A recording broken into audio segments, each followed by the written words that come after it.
ডাক দিয়ে চাচা বলেন, ওরে আব্দুল উজ্জা, তোর পরনের জামা আছে, এটা কার টাকায় কিনা? বলে, চাচা আপনার। খুলে দে। পরনে যে লুঙ্গিটা পরে আছে, এটা কার টাকায় কিনা? খুলে দে। সঙ্গে সঙ্গে আব্দুল উজ্জা নিজের জামা খুলে দিলেন, এমনকি নিজের লুঙ্গি পর্যন্ত খুলে দিলেন। ইসলামের জন্য সমস্ত কিছু ছেড়ে দিলেন, নিজের ঘর বাড়ি ছেড়ে দিলেন, এমনকি পরনের পোশাক পর্যন্ত খুলে দিলেন। উলঙ্গ অবস্থায় কোনো রকম হাত দুখানাই নিজের লজ্জাস্থান ঢেকে নিজের মায়ের কাছে গিয়ে বলে, মা।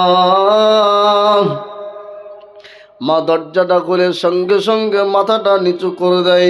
সন্তানকে ডাক দিয়ে বললেন, সোনা, এই অবস্থা কি করে হলো বল বল।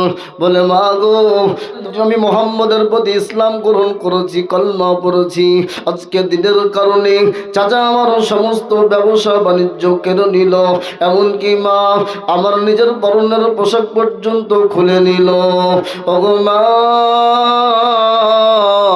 কোন রকম একটা চাদর দাও, সেই চাদরটাই নিজের লজ্জাস্থান ঢেকে যাতে করে মদিনায় যেতে পারি। আব্দুল উজ্জার মা একটা চাদর দিলেন, কোন রকমের লজ্জাস্থানটা ঢেকে মদিনার দিকে রওনা দিলেন। জঙ্গলের বড় জঙ্গল অতিক্রম করলেন, মরুভূমি অতিক্রম করলেন। আল্লাহওয়ালারা, নবীর প্রেমিকেরা যখন মদিনা মানুষওয়ালাতে পৌঁছে গেলেন, আল্লাহর নবী সাল্লাল্লাহু আলাইহি সাল্লামকে একজন সাহাবী বললেন, ইয়া রাসূলুল্লাহ, ইয়া হাবিবাল্লাহ, মসজিদের গেটের সামনে একজন ব্যক্তি দাঁড়িয়ে আছে, উস্কো খুস্কো চুল, যার গায়ে নাই কোন রকমের জামা, কোন রকম লজ্জাস্থানটা ঢাকা। আল্লাহ নবী সঙ্গে সঙ্গে বেরিয়ে এসে জিজ্ঞাসা করলেন, বলো বলো, এই অবস্থা কি করে হলো? বললেন, নবী গো, ওগো রাসূল, তোমার কোরআনের জন্য, তোমার দ্বীনের জন্য, ইসলামকে বাঁচানোর জন্য তোমার প্রতি কলমা পড়েছি, তার জন্য ওগো রাসূল,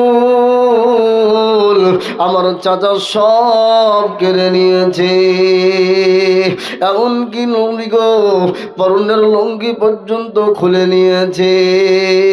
ইয়া রাসূলুল্লাহ, ইয়া হাবিবাল্লাহ, ওগো নবীজি, আপনি আমাকে কলমা পড়ে মুসলমান বানিয়ে নেন।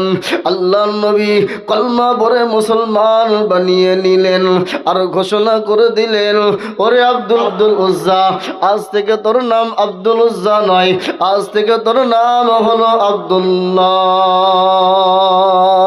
আল্লাহ নবী সাল্লাল্লাহু আলাইহি ওয়াসাল্লাম ডাক দিয়ে বললেন, সাহাবীরা রে, যাও যাও যাও যাও, আব্দুল্লাহকে কোরআন শিখিয়ে দাও।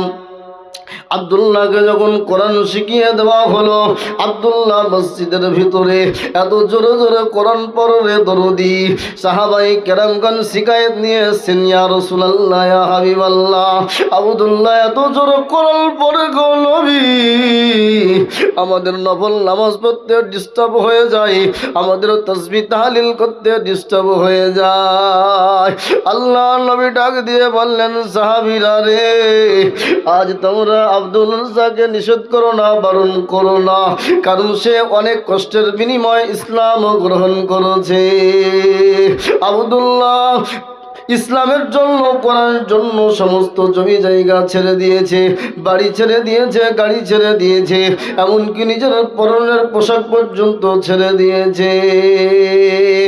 এক সময় আল্লাহ নবী সাল্লাল্লাহু আলাইহি সাল্লাম তাবুকের যুদ্ধের জন্য ঘোষণা করে দিলেন, শোনা ও আমার সাহাবীরা, তাবুকের যুদ্ধের জন্য তোমরা চাঁদা জোগাড় করো। সাহাবায়ে কেরামগণ কেউ উট দিলেন, কেউ তলোয়ার দিলেন, কিন্তু পাশে দাঁড়িয়েছিলেন আব্দুল্লাহ।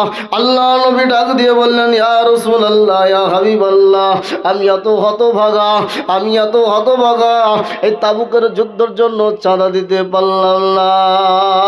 ইয়া রাসূলুল্লাহ, জিহাদের ময়দানের জন্য দেওয়ার মতন আমার কাছে একটা খেজুর পর্যন্ত নাই, আমার কাছে খেজুরের একটা আটি পর্যন্ত নাই। নবী গো, আপনি আল্লাহ তাআলার কাছে দোয়া করুন, ইয়া রাসূলুল্লাহ, যাতে করে তাবুকের যুদ্ধে শহীদ হয়ে নিজের জীবনটা চাঁদা দিতে পারি। জোরে বলা যাবে না সুবহানাল্লাহ? কি বললেন নবী গো, আমার কাছে দেওয়ার মতন কিচ্ছু নাই, এমনকি খেজুর পর্যন্ত দেওয়ার আমার ক্ষমতা নেই, আঠি পর্যন্ত দেওয়ার ক্ষমতা নাই। আপনি আল্লাহ তাআলার কাছে দোয়া করুন যাতে করে আমি তাবুকের যুদ্ধে শহীদ হয়ে নিজের জীবনটা চাঁদা দিতে পারি। আল্লাহ নবী সাল্লাল্লাহু আলাইহি ওয়াসাল্লাম হাত দুখানা উঠিয়ে আল্লাহ তাআলার কাছে দোয়া করলেন, ওগো আল্লাহ, আব্দুল্লাহর শাহাদাতের তামান্না তুমি কবুল করে নাও। ওগো আল্লাহ, আব্দুল্লাহ যেন তাবুকের যুদ্ধে শহীদ না হয়।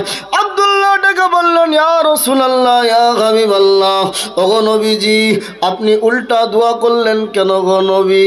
আল্লাহ নবী ডাক দিয়ে বললেন, ওরে আব্দুল্লাহ, তোমার শাহাদাতের তামান্না আল্লাহ পাক কবুল করে নিয়েছেন। পৃথিবীর যেই প্রান্তে মারা যাও না কেন, তোমার মৃত্যুটা হবে শাহাদাতের মৃত্যু। পৃথিবীর যেই প্রান্তে মারা যাও না কেন, এমনকি যদি মসজিদে মারা যাও, এমনকি যদি রাস্তার উপরে মারা যাও, তোমার মৃত্যুটা হবে শাহাদাতের মৃত্যু। বলুন সুবহানাল্লাহ। তবুকে যুদ্ধে যাওয়ার আগে হযরতে আব্দুল্লাহর শরীরে প্রচণ্ড জ্বর না সহ্য করতে পেরে সেই আব্দুল্লাহ ইন্তেকাল করলেন, মৃত্যুবরণ করলেন। আল্লাহ নবীকে ডাক দিয়ে বললেন, ইয়া রাসূলুল্লাহ, ইয়া হাবিবাল্লাহ, যেই সাহাবীরা নিজের অর্থ সম্পদ ছেড়ে দিয়ে মক্কা থেকে মদিনায় চলে এসেছিলেন গো নবী, সেই আব্দুল্লাহর শরীরে প্রচণ্ড জ্বর না সহ্য করতে পেরে আব্দুল্লাহ মৃত্যুবরণ করেন। আল্লাহ নবী সাল্লাল্লাহু আলাইহি ওয়াসাল্লাম ডাক দিয়ে বললেন, ওরে সাহাবীরা, যাও যাও তোমার ভাইয়ের কাফন দাফনের ব্যবস্থা করো। আল্লাহ নবী সাল্লাল্লাহু আলাইহি ওয়াসাল্লাম জানাজার নামাজ পড়ালেন। জানাজার নামাজ যখন হয়ে গেল, হযরতে বেলালকে ডাক দিয়ে বললেন, বেলাল, লাইটটা উঁচু করে ধরো। আল্লাহ নবী কবরের মধ্যে নামলেন। আল্লাহ তাআলার কাছে দুখানা উঠিয়ে দোয়া করলেন, ওগো আল্লাহ, আমি আব্দুল্লাহর প্রতি রাজি, তুমি আব্দুল্লাহর প্রতি রাজি হয়ে যাও। আমি আব্দুল্লাহর প্রতি খুশি, তুমি আব্দুল্লাহর প্রতি খুশি হয়ে যাও। পাশে দাঁড়িয়েছিল ইবনে মাসউদ রাদিয়াল্লাহু তাআলা আনহু। তিনি অধর নয়নে কান্না করতে লাগলেন। আল্লাহ নবী জিজ্ঞাসা করলেন, বলো বলো ইবনে মাসউদ, কান্না করছো কেন? বললেন, নবী, ইয়া রাসূলুল্লাহ, ইয়া হাবিবাল্লাহ, ওগো নবীজি, আজকের মৃত্যুটা যদি আব্দুল্লাহর মৃত্যু না হতো, আজকের আব্দুল্লাহর জায়গায় যদি ইবনে মাসউদের মৃত্যু হতো, ওগো নবীজি, আমার জীবনটা ধন্য হয়ে যেত। বলে কেন?